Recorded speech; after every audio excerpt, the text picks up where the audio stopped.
భర్తృహరి సుభాషితములు దైవ పద్ధతి.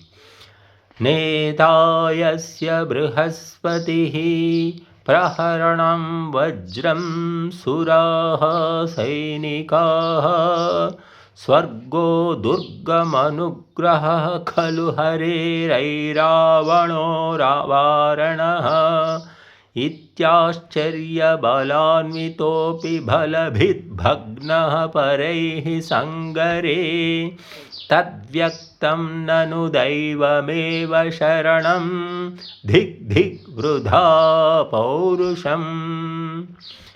భగ్నాశస్య కరండపిండితతనోర్మ్లానేంద్రియస్య క్షుధా కృత్వా ఖుర్వివరం స్వయం నిపతితో నక్తం ముఖే భోగినః తృప్తస్తత్పిషితేన సత్వరమసౌ తేనైవ యాతః పదా స్वस्थास्तिष्ठत दैवमेव हि परं वृद्धौ क्षये कारणम्.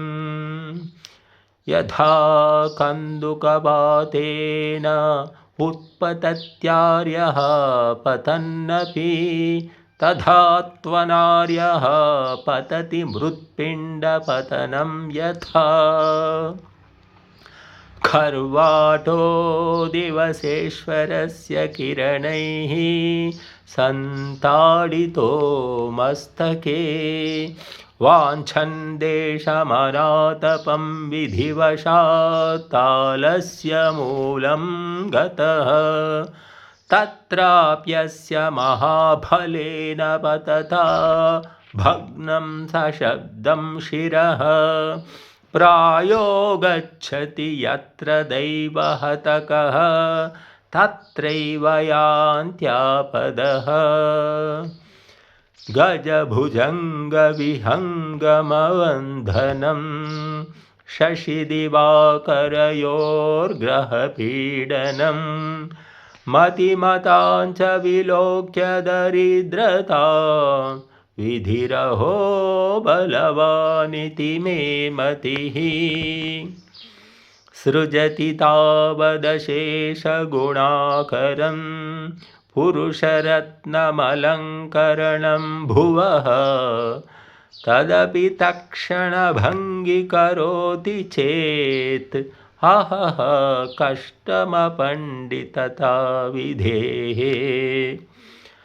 अयममृतनिधानं नायकोऽप्योषधीनां शतभिषगनुयातः शम्भुमूर्ध्नोऽवतंसः विरहयति न चैवं राजयक्ष्मा शशाङ्कं हतविधिपरिपाकः केन वा लङ्घनीयः.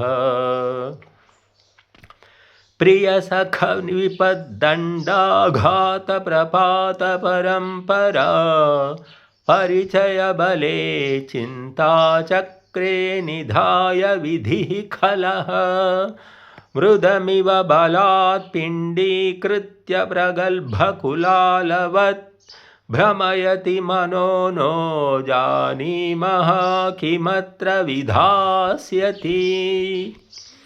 विरमायासादस्मादुरध्यवसायतो विपदि महतां धैर्यध्वंसं यदीक्षितुमीहसे. अयि जडविधे कल्पापायेऽप्यपेतनिजक्रमाः कुलशिखरिणः क्षुद्रा नैतेन वा जलराशयः.